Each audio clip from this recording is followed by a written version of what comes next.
오늘 에베소서 5장 15절서부터 21절까지의 말씀을 보았습니다. 오늘 읽은 이 말씀은 짧은 구절이지만 참 유명한 그러한 말씀이기도 합니다. 그렇죠. 우리가 자주 많이 듣고 또 우리가 많이 암송하고 또 이해하고 좋아하는 그런 말씀 중에 한 말씀이 바로 오늘 에베소서의 말씀입니다. 이 에베소서의 그 말씀 뒤에 부분을 보게 되면 오늘 본 것과 같이 굉장히 이 적용이 실제적입니다. 실질적으로 어떻게 우리가 살아가야 될지에 대하여서 우리에게 말씀하시는 게 이 에베소서 4장 이후에 나와 있는 그런 적용에 대한 말씀인데요. 먼저 오늘 15절 말씀을 보게 되면 너희가 자세히 주의하여서 지혜 없는 자 같이 하지 말고 오직 지혜 있는 자 같이 하라라고 말씀하십니다. 자세히 주의하여.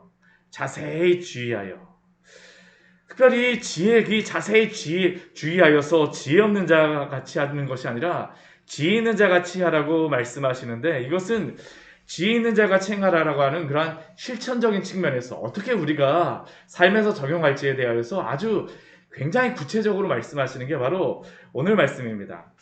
이 지혜 있는 자가 행한다라는 것이 무엇을 의미할까요? 오늘 에베소서 말씀에서는 몇 가지를 우리에게 그것을 말씀하고 있습니다. 지혜 있는 자 같이 행하는 것이 어떠한 삶인가? 첫 번째는 세월을 아끼라라는 그런 것입니다. 세월을 아끼라. 미국의 가장 유명한 신학자이자 또한 철학자로 인정되는 그러한 분이 계십니다. 18세기에 조나단 에드워즈라고 하는 그러한 분인데요. 저도 이분의 그러한 저서를 참 좋아해서 저 뒤에 보면 책을 많이 사놓고 그분에 관련된 그러한 여러 가지 것들을 사서 읽고 하였습니다. 그런데 이 조나단 에드워즈라고 하시는 이 분은 미국의 청교도이자 목사님인데, 그런데도 불구하고 이 철학자로서도 굉장히 존경을 받는 분이었습니다. 그 책의 내용이 굉장히 심오하여서 심지어는 이분의 그러한 그 책 중에 의지의 자유 같은 그러한 경우는 이 철학을 하는 그러한 사람들, 그냥 일반 철학자들이 그것을 연구하여서 내놓은 책이 바로 저희 나와 있는 이 시리즈로 다 나와 있는 그러한 책입니다. 굉장히 의지의 자유 같은 경우는 하나님에 대하여서는 그렇게 구체적으로 말하지 않지만 결국에는 신앙적인 부분을 우리에게 말씀하고 있는데요. 그런데 이분이 그러한 책들을, 굉장히 많은 책들을 쓰고 굉장히 유명한 그러한 분으로서 많이 유명해졌는데, 근데 이분이 어렸을 때에 70가지의 그러한 결심문을 작성하게 했습니다. 근데 그 70가지의 자신의 그런 결심문을 작성한 게 있는데, 거기에 보면 5번째 항목에 무엇이냐 하면 시간 사용에 대하여서 어떻게 할 것인가 라는 것에 대해서 그가 적어놨습니다. 이 70가지의 항목 같은 경우는 그가 그의 전생의 삶을 통해서 다 적용하였던 그러한 부분이었었는데요. 그 시간 사용에 대해서 그가 무엇이라고 기록을 해놨냐면, 한순간의 시간도 절대로 낭비하지 말고 그 시간을 가능한 한 최대로 유익하게 사용하자. 그분 같은 경우에 18세기 사람으로서 이렇게 시간을 한순간도 낭비하지 말자라고 하는 것이 참 이 시대에는 이게 그렇게 쉬운 그러한 것이 아니었습니다. 근데 그가 한순간도 낭비하지 않고 최대한 유익하게 살자라고 하는 그러한 것으로서 그가 평생에 살아서 저러한 그러한 유명한 그러한 책들도 또 여러 가지 저술들도 많은 그러한 영향을 끼쳤구나라고 생각을 하게 되어지는데요. 아마 제 생각에는 이 에드워즈 목사님이 오늘 이 말씀을 보며 참 결심을 하지 않았을까라는 그런 생각을 해봅니다. 세월을 아끼라, 때가 악하니라. 우리는 시간에 대하여서 무제한적이라고 생각을 하며 살 때가 얼마나 많습니까? 그런데 나이가 들면서 제가 가장 크게 느껴지는 게, 가장 귀중하게 느껴지는 것 중에 하나가 바로 시간이구나라는 그러한 생각입니다. 시간은 우리에게 무한한 것처럼 젊었을 때는 여겨지기도 하지만, 그러나 이 지나간 시간에 대해서는 결코 우리는 다시 돌릴 수도 없고 그것을 얻을 수도 없습니다. 오늘 이 세월을 아끼라라고 하는 이 말씀에 이 아끼라라고 하는 이 단어가 굉장히 의미심장한 단어를 여기에 사용하고 있습니다. 우리는 세월을 아끼라 하게 되면 이것을 조심해서 사용하라, 이게 그러한 의미로서 원어적으로 쓰였을 것 같은데, 이 의미가 무슨 의미냐 하면 세월을 사다라는 그러한 의미입니다. 사다. 특별히 아끼다라는 단어가 어디에 사용되는 단어냐면 속량하다, 구속하다라고 하는 것에 쓰이는 단어가 바로 이 세월을 아끼라라고 하는 이러한 단어입니다. 예수 그리스도가 우리를 속량하신 것과 같이 이 시간을 값을 주고 살아라고 우리에게 말씀하고 있는 것입니다. 물론 우리는 어떠한 수단을 사용한다 할지라도 돈을 주고 시간을 살 수는 없습니다. 모든 사람에게 1년 365일 24시간은 동일합니다. 결국 세월을 아끼라라고 하는 이 말씀은 주의 자녀로서 지혜롭게 이 시간을 사용하라라고 분초를 아끼며 소중하고 중요한 곳에 사용하라라고 하는 그러한 말씀입니다. 우리가 누가복음 10장, 19장 말씀을 보게 되면 마태복음에서 달란트 비유가 나와 있는데 누가복음에서는 열문화의 그러한 비유가 나와 있습니다. 근데 이 열문화의 비유하고 달란트의 비유하고 다른 점이 있습니다. 그게 뭐냐 하면 달란트의 비유는 사람마다 주는 그러한 달란트가 조금씩 다릅니다. 그런데 이 열문화 같은 경우에는 모든 사람에게 동일하게 은 한 문화씩 주었다라고 이야기합니다. 모든 사람에게 오늘 하루가 동일하다라고 우리가 생각할 수 있죠. 우리에게 주신 그러한 시간, 우리의 인생, 하나님이 우리에게 맡겨준 너무나도 소중한 것 아닙니까? 이러한 것에 대하여서 우리 주님이 분명히 저는 시간에 대하여서도 결산하실 것이다라고 생각을 합니다. 우리가 세월을 어떻게 사용합니까? 특히 왜 이렇게 세월을 아껴야 된다라고 말씀하십니까? 때가 악하기 때문입니다. 한번 생각해 보십시오. 우리가 이 세상 가운데에서 드라마를 보거나 영화를 보거나 많은 그러한 것들의 시간을 사용할 때는 얼마나 시간이 빨리 지나갑니까? 순식간에 지나가지 않습니까? 우리가 세상 속에서 보내는 시간은 너무나도 빨리 지나갑니다. 저는 이 말씀을 준비하면서 곰곰이 생각해 보기를 사탄이 바로 성도로 하여금 세월을 아껴서 교회를 위하여 주를 위하여 시간을 사용하지 못하도록 살지 못하도록 하기 위해서 저는 이렇게 시간을 빨리 지나가게 만든다라고 생각을 합니다. 세월을 아끼십시오. 그리고 이 시간을 주를 위하여서 사용하시기를 축원합니다. 이것이 바로 지혜 있는 자의 첫 번째 주시는 지혜로운 자로서 살아가는 첫 번째 우리에게 주시는 교훈입니다. 두 번째 우리에게 지혜로운 자로서 살아가는 두 번째 교훈은 오직 주의 뜻이 무엇인가를 이해하라라고 17절 말씀에 우리에게 말씀하십니다. 어리석은 자가 되지 말고 오직 주의 뜻이 무엇인가 이해하라. 세월이 무한정한 것이 아니기 때문에 이렇게 말씀하신 것이다라고 생각할 수 있죠. 그리고 또한 성도는 우리에게 주어진 이 시간을 따라서 지혜롭게 무엇을 하며 살아갈지를 우리는 이해해야 합니다. 하나님께서 특별하게 어떠한 계시를 주는 것으로서 이 주의 뜻이 무엇인가를 이해한다라고 생각하지 마십시오. 우리는 오직 주의 뜻이 무엇인가 이해하라고 하게 되면 무슨 신령한 음성이라든가 특별한 사인을 받는 것으로서 생각하고 그것을 기대하지만 그러나 이 오늘 말씀을 통하여서 또 성경을 통하여서 우리에게 주시는 것은 주의 뜻은 이미 성경 66권에 충분하게 성도들에게 밝히 말씀하여 주셨습니다.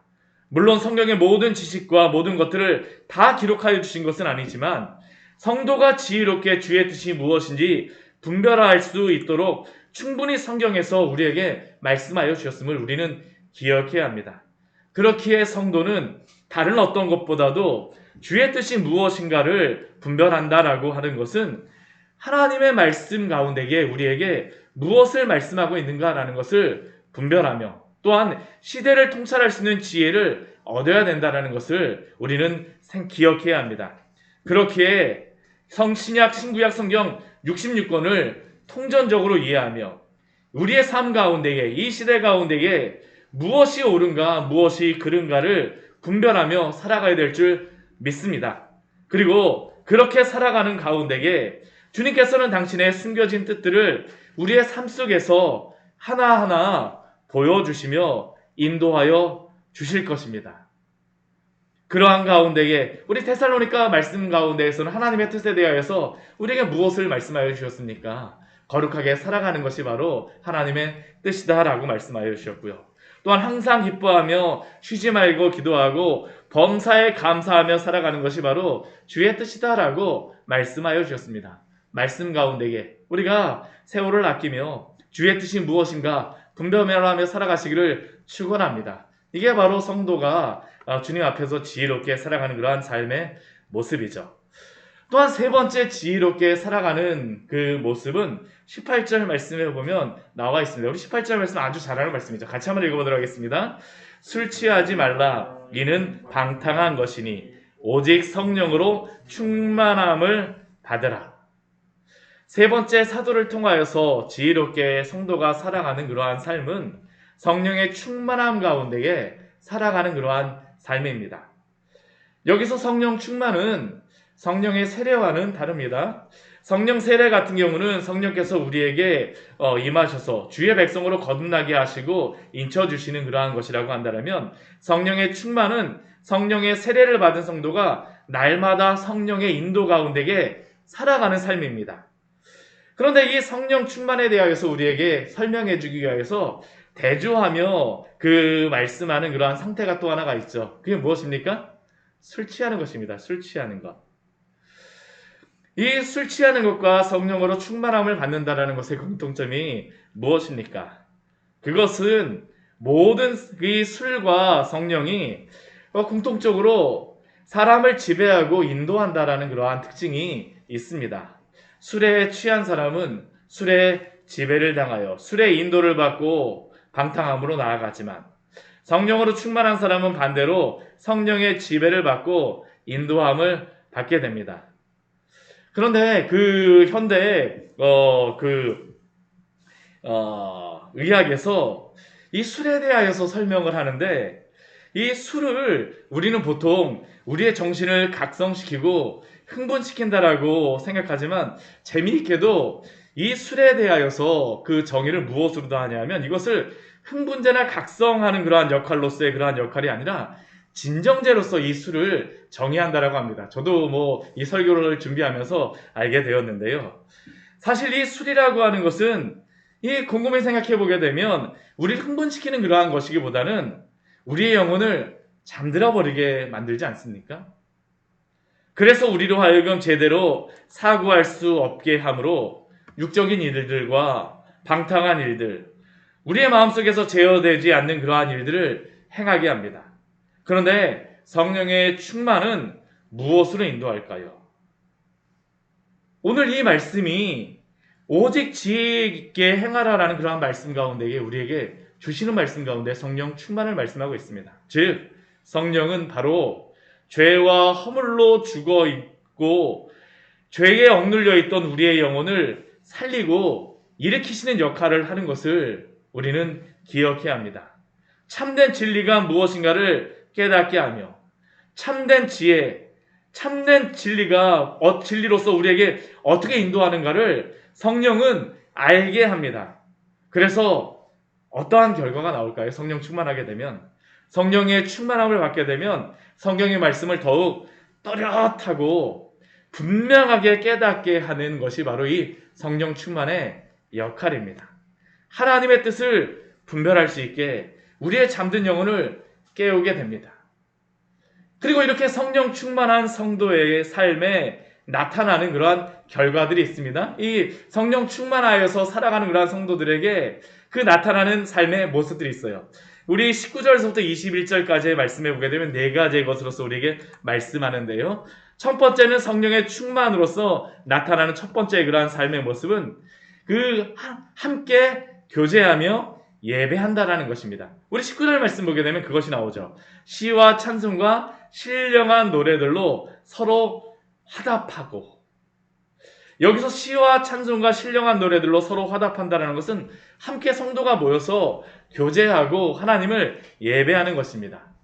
서로 교회에 모여서 하나님을 예배하며 노래하는 것을 즐거워하고 기뻐하게 됩니다. 성령 충만의 결과입니다. 삶의 우선순위가 바뀌게 됩니다. 함께 모여서 예배하며 교제하며 함께 교제하는 것보다, 성도의 그러한 교제보다 더 즐거운 것이 없게 되어집니다. 이게 바로 성령 충만의 그러한 결과로서 나타나는 것이죠. 이것이 그리고 첫 번째 성령의 충만한 성도에게 나타나는 모습입니다. 두 번째는 무엇이냐 하면 하나님께 찬양하며 주께 영광을 돌리게 되는 것이 두 번째 성령 충만의 모습입니다. 우리 19절 우리 후반절에 말씀해 보게 되면 이렇게 말씀합니다. 너희의 마음으로 주께 노래하며 찬송하며. 우리 앞에 그 화답하며 서로 화답하며 우리 주께 노래하며 거의 뭐 비슷한 것 같지만 약간 다른 게 있습니다. 무엇이 다릅니까? 찬양하며 예배하는 대상이 다릅니다. 우리 앞에 같은 경우는 서로 화답한다라고 하는데 우리 뒤에 말씀 같은 경우는 어떻습니까? 주께 노래하며 찬송한다라고 이야기합니다. 성도가 교제하며 그 첫 번째 성령 충만한 그 성도가 서로 교제하며 찬양하며 예배하는 것을 그 삶에서 나타난다면 두 번째 찬양의 그 모습은 마음으로 주께 노래하며 찬송하는 것입니다. 찬송의 대상이 바뀝니다. 이전에는 나의 영광을 위하여 살아가고 자신을 높이기 위해 살아갔다면 이제는 오직 나의 찬송의 대상이 영광의 대상이 우리 주님밖에 없는 줄 믿습니다. 이것이 오직 성령 세례, 성령 충만을 받은 성도에게 나타나는 삶의 모습입니다. 우리는 얼마나 끊임없이 우리 자신을 높이고자 하며 우리를 자랑하고자 얼마나 많이 애를 씁니까? 그러나 성령에 충만한 사람은 오직 주만이 나의 찬송이며 나의 노래요, 나의 영광입니다라고 날마다 고백하며 살아가게 되어집니다. 세 번째 성령 충만한 사람의 삶에서 나타나는 모습은 범사에 감사한다라는 것입니다. 우리가 하나님의 뜻이 범사에 감사한다라고 데살로니가 전서의 말씀에서도 우리가 보았었는데 성령 충만한 성도에게서는 20절 같은 그 말씀에 그러한 모습이 나타나게 됩니다. 범사에 우리 주 예수 그리스도의 이름으로 항상 아버지 하나님께 감사하며. 그런데 우리가 곰곰이 생각해 보면 어떻게 사람이 범사에 감사만 하고 살아갈 수가 있습니까? 때때로 성도도 낙심할 때도 있고 여러 가지 마음의 생각이 많은 생각이 들 때도 있습니다. 그러나 우리가 그러한 상황 가운데에서도 감사하며 살아갈 수 있는 이유가 무엇입니까? 우리 주 예수 그리스도 때문이죠. 범사에 우리 주 예수 그리스도의 이름으로 주 예수 그리스도 때문에 그 은혜와 사랑 때문에 항상 범사에 감사하며 살아가게 하십니다. 나에게 기쁜 일이 있고 형통하면 주님 저에게 이렇게 기쁜 일과 형통함을 주셔서 감사합니다. 때로 우리에게 고난이 찾아오게 되면 이 고난을 통하여 인도하시고 단련하실 주님께 감사합니다. 또 여러 가지 상황 가운데에서도 고난 가운데에서도 성령 충만한 성도에게 나타나는 그 마음의 용기가 무엇입니까? 이 고난 너머에 인도하실 주님의 그 손길을 바라보며 묘하게 기도하며 주님 앞에 살아가는 그러한 모습이 우리에게 있지 않습니까? 바로 성도가 가진 놀라운 믿음의 모습입니다. 범사에 감사하라. 오직 성령의 충만한 사람만이 누릴 수 있는 아름다운 모습입니다. 오늘 하루의 삶 속에서 이 감사의 찬양들을 부르시는 귀한 축복이 있기를 축원합니다. 또 네 번째 성도의 그러한 범사에 충만한 그러한 성도들의 모습은 그리스도를 경외함으로 피차 복종하는 것입니다. 성령 충만한 사람은 당연히 하나님을 경외하며 그리스도를 경외하는 사람입니다. 사실 경외라고 하는 그러한 단어는 하나님께만 사용되는 그러한 단어인데 오늘 말씀을 보게 되면 그리스도를 경외한다라고 말씀합니다. 오늘 에베소서 말씀에서는 그리스도도 역시 우리가 경외해야 될 분이심을 알려주시는 겁니다. 삼위 하나님의 한위이신 성자 예수님이 우리를 구원해 주지 않으셨습니까? 그리고 하나님을 경외하며 예수님을 경외하는 사람은 또한 주의 형제들에게도 사람들에게도 겸손합니다. 주 예수 그리스도의 그 위대하심과 그 사랑 앞에 하나님의 그 위대하심과 사랑 앞에 자신이 어떠한 사람인가를 알게 되었기 때문입니다. 그렇기에 교회 안에서 피차 복종함의 모습을 보입니다. 에베소서의 말씀이 성도와 교회에게 주시는 말씀임을 기억하십시오. 교회에 속한 성도는 지혜로워야 합니다.